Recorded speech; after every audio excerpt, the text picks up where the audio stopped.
Good evening, everyone, and thank you for taking the time to join Mariani Wellness Associates for the Roots of Health webinar, the second in our ongoing series. My name is Megan Moore, and joining me here tonight are Russell Mariani and our son, Evan Mariani. Mariani Wellness Associates is committed to offering services and products that will provide greater health and prosperity for all. It is an honor and a pleasure to serve you here tonight, as well as our greater community. Tonight, you will hear from Russell Mariani, internationally known health educator, author, and digestive wellness expert. He will speak to you on the subject of proper daily hydration and how this habit alone will benefit you today and all of your days. I have a few housekeeping rules or housekeeping requests.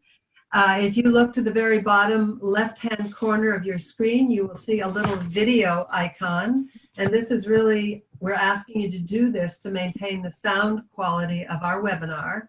If you click on that little video there, you'll see a red dot, a red line across the video, and your video feed will be turned off, and that will help the sound quality of our presentation tonight. We've also muted all participants during the webinar.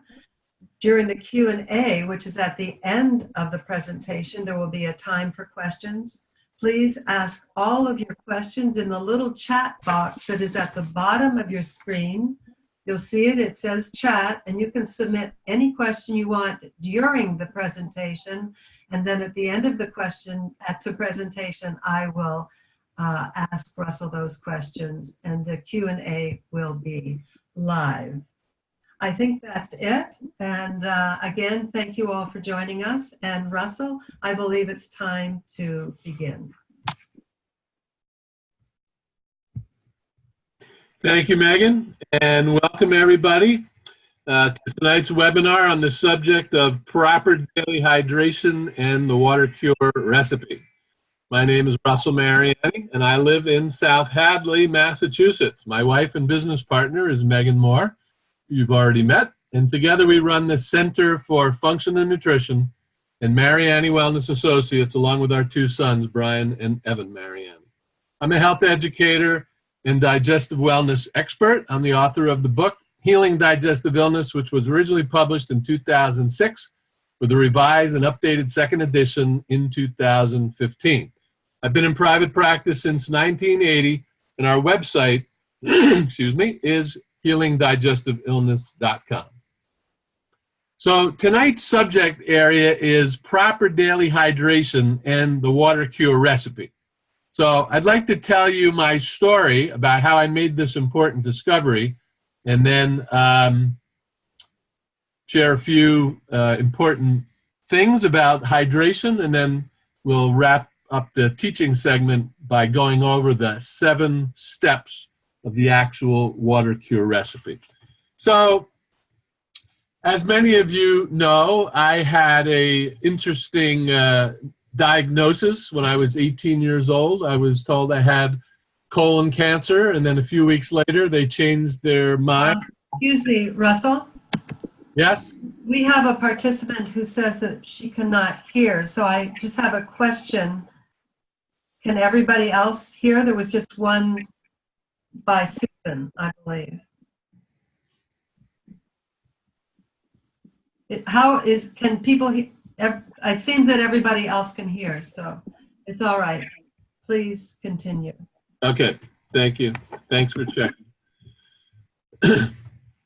So I went through a very difficult healing crisis. I was originally diagnosed with colon cancer, and then they changed that diagnosis to precancerous ulcerative colitis. And so from the period between 1973 and 1980, I spent most of my time looking for solutions. And fortunately, I found them, and all that's in my book.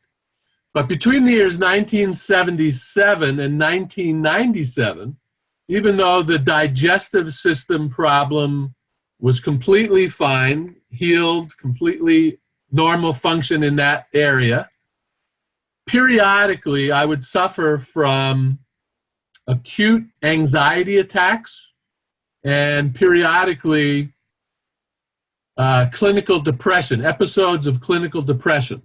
These episodes had nothing to do with what was going on in my life. They weren't circumstantial.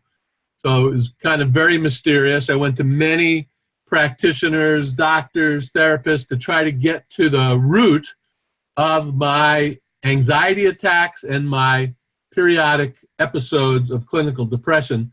And I tried everything and nothing worked. And what was interesting was that, I was very disciplined in my diet. I was, doing yoga and meditating and whole foods diet. And I was doing everything that I knew to do to be healthy. As I said before, I had completely healed my digestive system problems. But this other problem would come and go. And it was very troubling. When the depression would hit, I would feel quite incapacitated. And this went on, as I said, for about a 20-year period. And then in January of 1997, I was giving a seminar called Building Bridges to Better Health. And in the middle of the day on Saturday, in the middle of my second teaching segment, I started to feel this anxiety coming on again. And so at lunchtime, I cut the seminar short, about 10 minutes. And as everybody was leaving, and as I was trying to leave the room to go back to my hotel room for about an hour break, a young man approached me at the podium and had a book in his hand, and he handed me the book, and he said, "Here, I think you'll appreciate this." And the book was Your Body's Many Cries for Water by Dr. F. Batman Gelage, MD. And so I took this book to my room, and the subtitle was, You're Not Sick, You're Thirsty. I took the book to my room, went through the table of contents. Chapter 5 was called Stress and Depression. I started reading that chapter, and within a few paragraphs, I was seeing that he was basically saying that symptoms of anxiety and depression were completely connected to a state of what he called chronic unintentional dehydration. Well, I somehow made it through the rest of the seminar that day. On the flight home, I read the entire book cover to cover. And on Monday morning, I called the publisher, seeing if I could talk directly to Dr. B. We call him Dr. B, affectionately. And so I was able to call Dr. B, spoke to him directly, and for about 2 hours on the phone, he tried to convince me that all I had to do was to drink half my body weight in ounces of water per day. And I was desperate at the time. I was definitely in this very difficult period of depression. I had absolutely nothing to lose, so I told him I would do it. So on the following morning, I started doing the water cure. Now, I will explain the steps of the water cure in a few minutes. But basically, all I want you to know at this point was that I did everything correctly. I did it exactly the way he had laid it out for me. Half my body weight in ounces of water, a little salt to the water, body temperature water, sipping throughout the day. And so as each day went by, I would wake up each morning and I would still feel depressed. Now, he told me it would take a minimum of 14 to 28 days in order for my body to get properly hydrated. And at that point, I should start to see improvement. So day 1, day 2, day 3, no improvement. Day 10, no improvement. Day 14, no improvement. I woke up on day 14 and just mechanically went through the water cure. At lunchtime, I came into the kitchen to pour my next quart of water. And while I was preparing that second quart of water, I went from a state of deep depression to feeling completely fine. Not partially fine. I went from feeling really awful and terrible to 100% normal in a matter of seconds. So, as you can imagine, that really got my attention. And I can tell you that from that moment in 1997, it was some point in February, maybe early March 1997, until today, I've never had another period of depression, and I never had another acute anxiety attack. So that's my brief story. So let's say thank you to Dr. B. I had the good fortune of talking to him several times on the phone until he passed away in 2004. And about a month before he died, I was able to go over with him my 7 steps to his water cure, and he gave me his blessing. So thank you, Dr. B. So keep in mind that our health depends upon having healthy cells, and all healthy cells depend upon us to hydrate them. If our cells are healthy, we are healthy. For example, everyone knows that proper daily hydration is a complementary and essential health habit. There's absolutely no doubt about this. However, not everyone understands or practices consistently the most effective way to regain and then maintain proper hydration levels throughout the entire body on a daily and ongoing basis. Every cell in our body contains water. Every cell in our body contains a saltwater solution called cytosol. The quality of the cytosol affects the functioning of all the complex microscopic biochemical machinery inside of our cells, like mitochondrial function and DNA expression, taking in nutrients, getting rid of toxins, producing enzymes and hormones. Everything that happens in our cells is happening in a saltwater solution called cytosol. 55 to 75% of the physical structure of every cell is made up of water. If there is persistent drought at any level, the cell becomes incapable of functioning normally, and we begin to suffer from a variety of symptoms and conditions. When cells become dehydrated, they freak out and set off a variety of alarms, including anxiety and depression. These alarms are symptoms and indicate that a condition of dis-ease is setting up inside our cells and inside of our tissues, organs, and systems. Our whole body is eventually affected. So many symptoms and conditions of chronic degenerative disease can be fixed and then permanently prevented from ever happening again through the consistent daily practice of proper hydration, along with other changes and improvements in all the other 6 root cause areas. Proper daily hydration is transformational. As you heard in the story I just shared a few minutes ago, in January 1997, I discovered a simple and totally effective approach to the subject of proper daily hydration that has come to be known affectionately as the water cure recipe.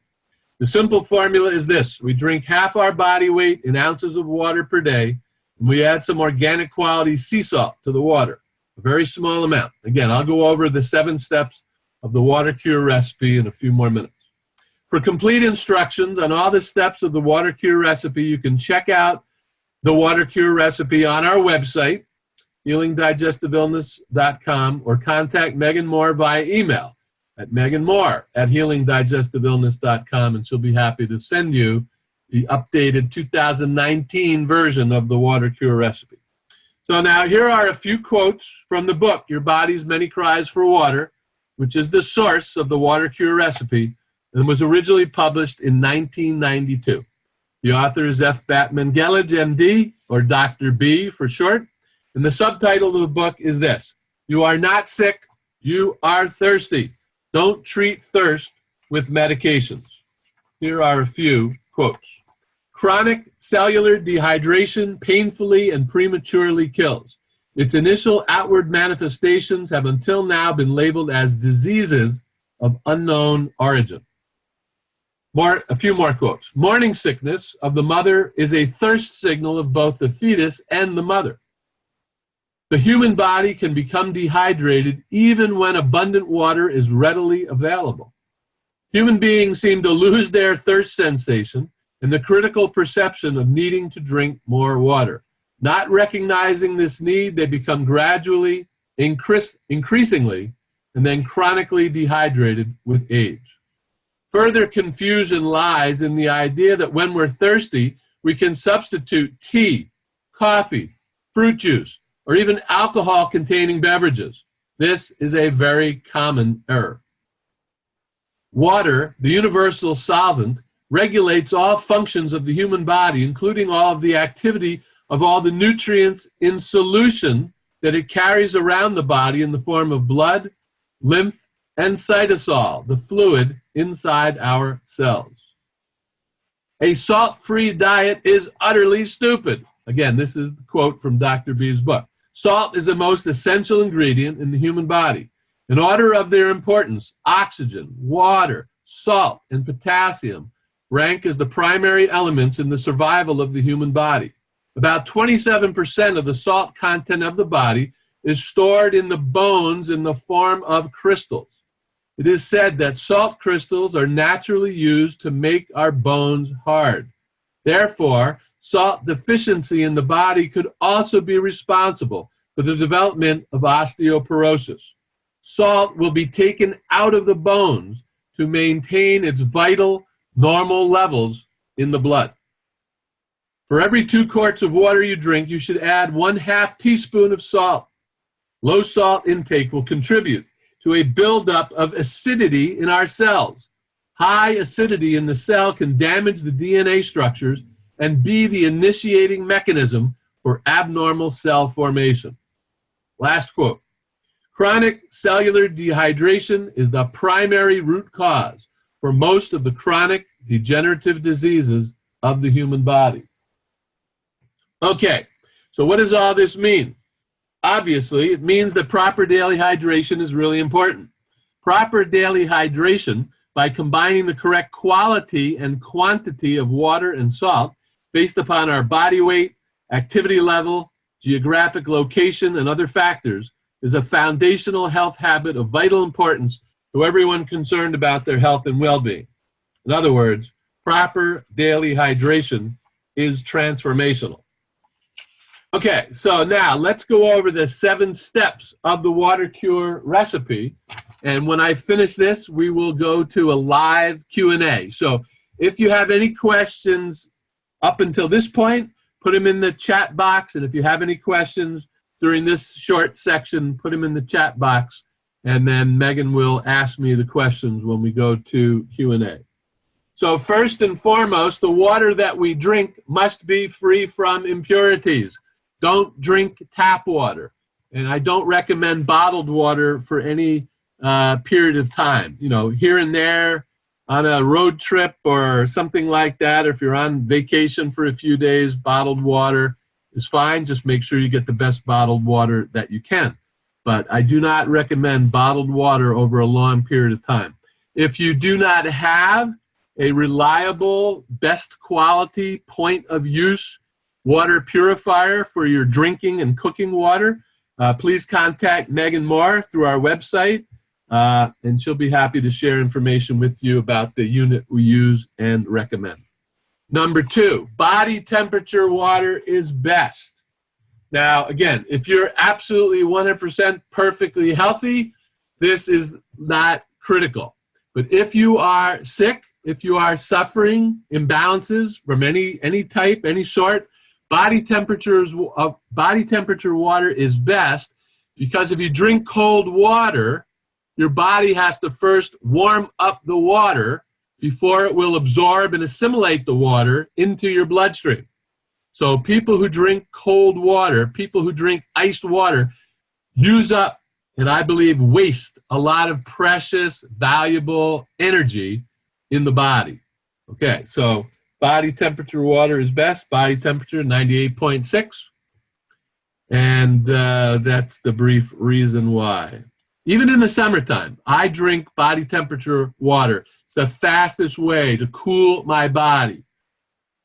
Number 3, add sea salt to the water. Why and how much? Dr. B was absolutely insistent on this. And I know that there's some controversy out there in Google land in terms of whether to put the salt on your tongue or put the salt in the water.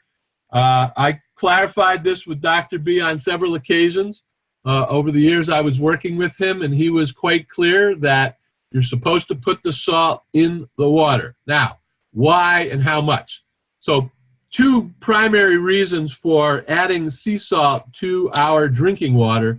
Number one, sea salt is alkaline. So by drinking very slightly salted water throughout the day, we are constantly exerting an alkalinizing influence on our body. This is very important.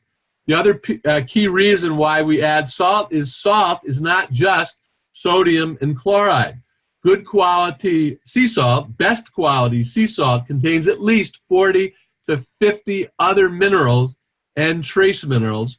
These minerals and trace minerals act as electrolytes, which allows the water molecules to be absorbed at the cell membrane. We want the water molecules to get inside of our cells, and the best way to do that is to add a little bit of salt to the water. So how much? Dr. B said 1/4 of a teaspoon per quart, so that becomes a level teaspoon per gallon. And what I tell people all the time is start with a very small amount. It doesn't matter how little sea salt you put in the water to begin with. Simply find out what amount works best for you. We do not recommend that you exceed 1/4 of a teaspoon per quart. And of course, number 4, we must consume half our body weight in ounces of water per day. Again, Dr. B was very insistent on this. Doing the water cure this way is a medical therapy. It is the easiest way to make sure that your body will be properly hydrated and stay properly hydrated. So if you weigh 200 pounds, you would drink 100 ounces of water per day. If you weigh 150 pounds, you drink 75 ounces of water per day. If you weigh 100 pounds, you drink 50 ounces of water per day. And to half our body weight in ounces of water is the absolute minimum. In other words, if you were just sitting around all day doing nothing, you would drink half your body weight in ounces per day. If you exercise, if you live in the desert, if it's a hot climate, if you're sweating, working out in the garden, for every hour that you're sweating, you will need to drink an extra 16 to 24 ounces of water per hour. So again, half your body weight in ounces is the absolute minimum for a 24-hour period. Number 5, drink water throughout the day. Break the day into 4 parts. So you definitely want to drink a certain amount of water within the first hour of waking up before you sit down and have breakfast. This is critically important for many reasons because, well, a few quick reasons. When we wake up every morning, we haven't been drinking water through the night. So our body is dehydrated, it is acidic, and it's the most toxic that it's going to be in the 24-hour period. So by drinking water, at least 12 ounces, maybe even 16 ounces, depending on your body weight and activity level, you begin to prime the pump of your hydration system. Enzymes start being produced, your digestive system starts waking up, your whole body starts waking up as you start drinking water. So I suggest to everybody that you divide the day into 4 parts, but these parts are not of equal amount of time. The first part is from the time you wake up until you sit down for breakfast. That should be at least an hour, possibly a little longer. The second part, or the second quarter of the day, in terms of the water cure, is from the time immediately after breakfast until you sit down and have lunch. You're going to want to drink a certain amount of water in that next period of time.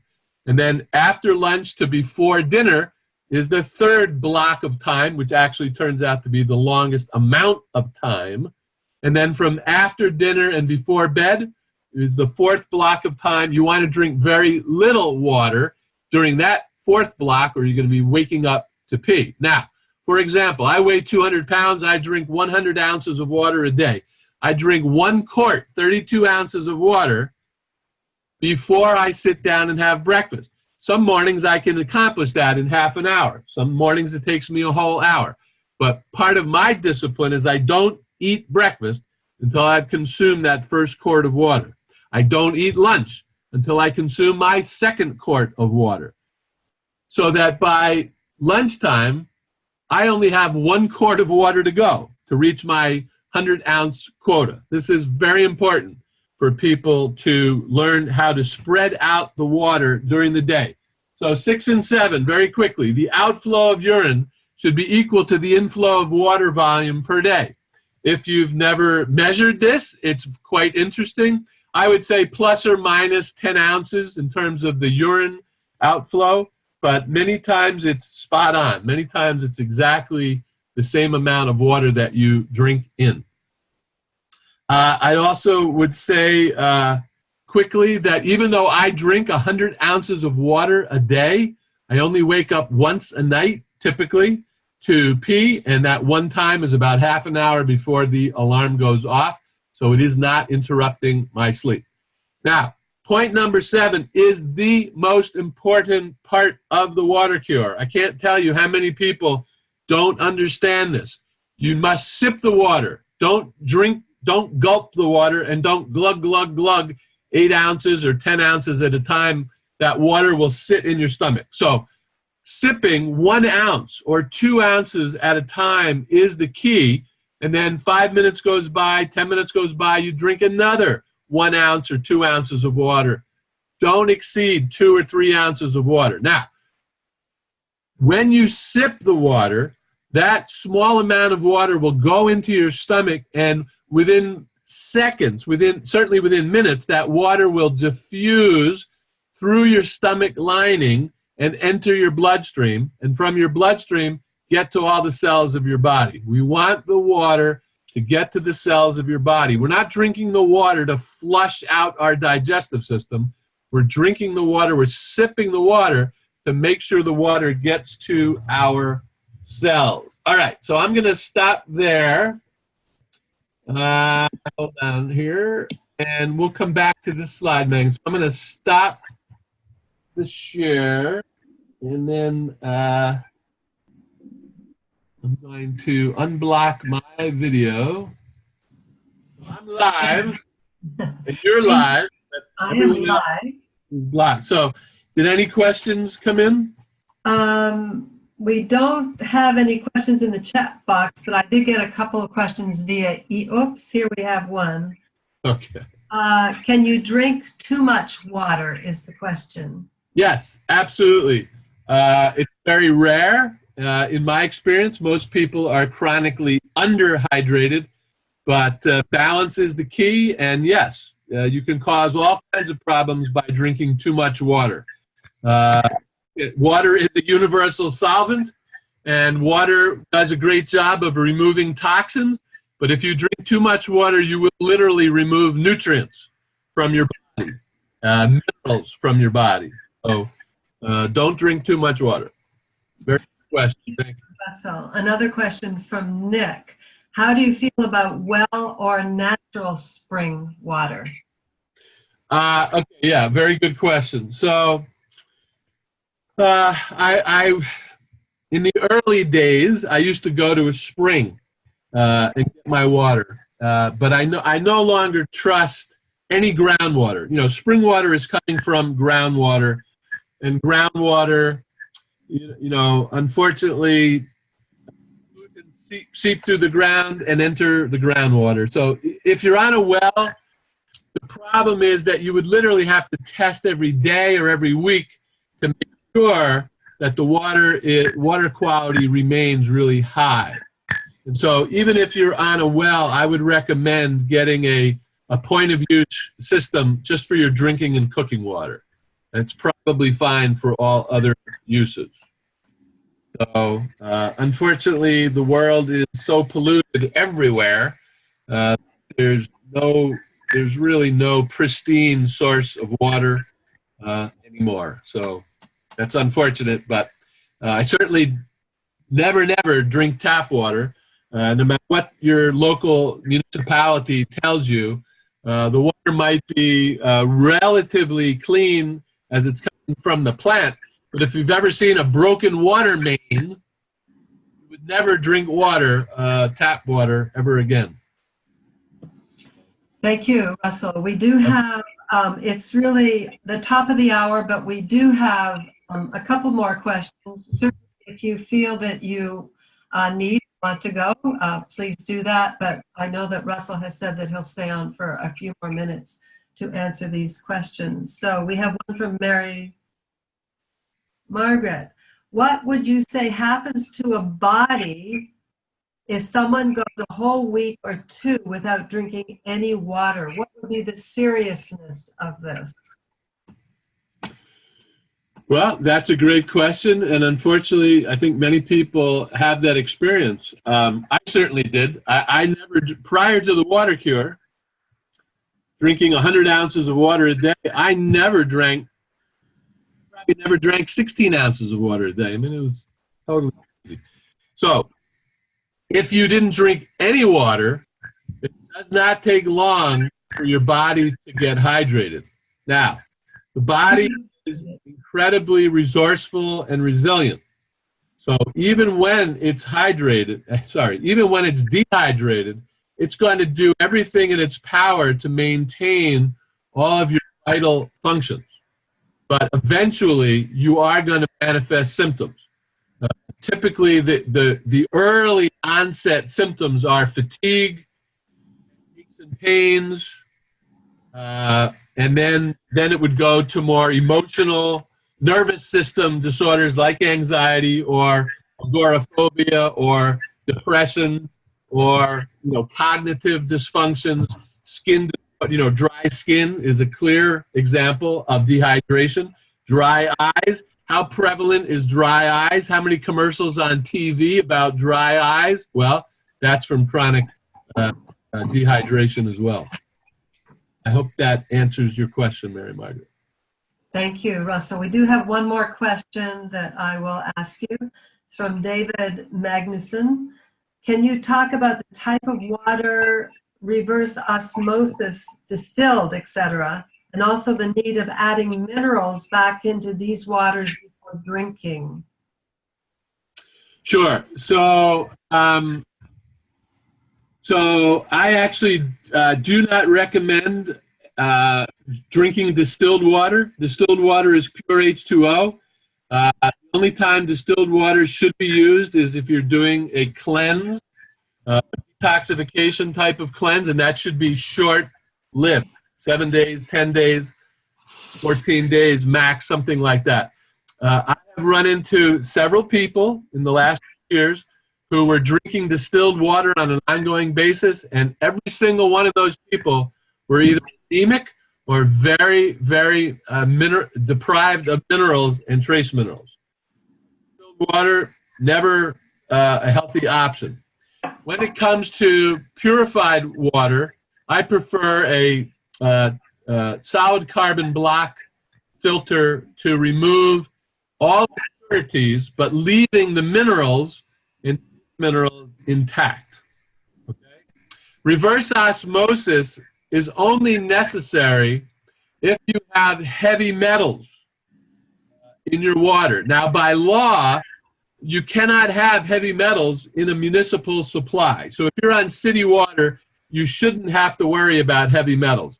If you're on well water, you do have to be concerned, and you should have that tested. If you get a reverse osmosis system, you do have to add the minerals back to the water, but that's easily done by just water cure. Add a small amount of very good quality sea salt to each quart of water, and you have perfectly remineralized the water. I would just say if you choose reverse osmosis, you definitely want to have a pre-filter to remove impurities, sediment, things like that. And then after the reverse osmosis, I would still have a solid carbon block to make sure, because the reverse osmosis only takes out the minerals. Take out other types of impurities, chemicals, antibiotics, all kinds of crazy things that can end up in the water supply. So a very high quality, best quality solid carbon block unit will remove all those other kinds of impurities. So thank you. That was a very good question. Yeah, Russell, Nick is wondering about the sea salt brand recommendation. That would be a Celtic sea salt, or? Yeah, so I'm partial. I've been using the Celtic brand sea salts since the mid 1970s. I know the people personally who started that company. They started harvesting from the shores of Brittany, France, in the 1970s. Their daughter Selena now runs that company. It's now called Selena's Naturally, purveyors of the Celtic brand sea salt. But honestly, any good quality sea salt is fine, and Dr. B agreed with that. So Himalayan salt, real salt. There are many very good companies providing organic quality, best quality sea salt. But you do have to really check the label, because many other companies are trying to jump on the bandwagon. And just because it says sea salt doesn't mean it's best quality. You want to make sure that it has many minerals and trace minerals. Thank you.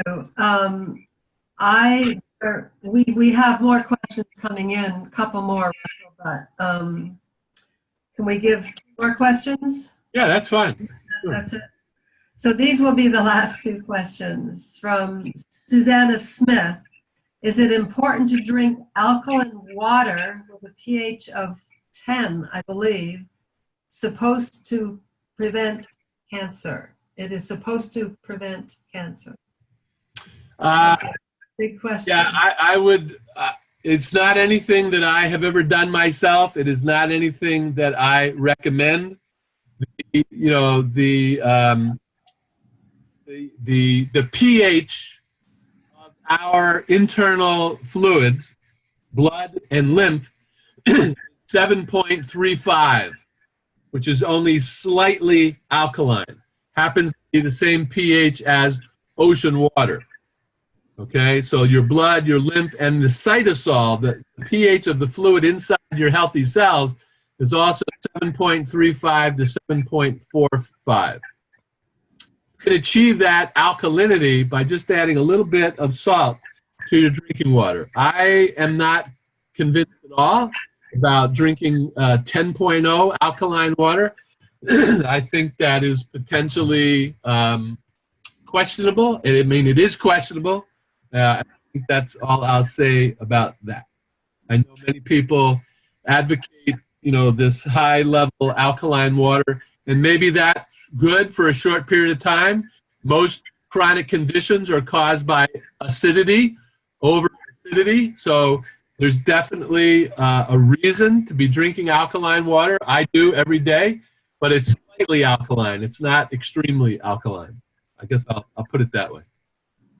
All right. Well, there are a couple more questions, but they're actually point of use filter questions. So please, Deb and Keith, if you have questions about a point of use water system, please direct them to me at Megan Moore at Healing Digestive Illness, and I will give you a call and we can talk about that.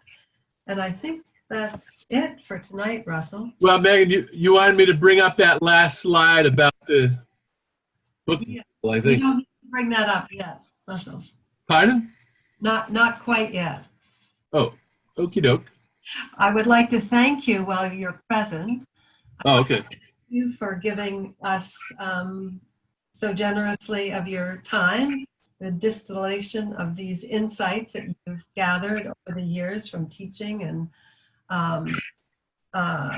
educating people all over the world. So thank you for that for tonight. We really value your service. And I would also like to thank Evan for joining us. I don't know what we would do without him, without his social media guidance, and also our son, Brian Mariani, whom we value in terms of his consulting capacity. So I'd like to thank you all for being here tonight. And yes, if you have any questions about the point of use water system that we both use and recommend for healthy, safe water, please give me a call. And we will be back The first Tuesday of April, that will be April 2nd. And lastly, Russell, and you can bring up the slide now, we are offering 20% off of Healing Digestive Illness. Russell is going to bring up the coupon code. If you want to order a book, you just put in this coupon code HDI 20%, and it is case sensitive, and you will receive 20% off of Healing Digestive Illness. So I'd like to thank you again for joining us. I think that's it for tonight, and we'll look forward to seeing you on April the 2nd for the third in our series of the Roots of Health webinar series. See you then. Bye-bye. Thanks, everybody. Good night. Thanks so much for coming.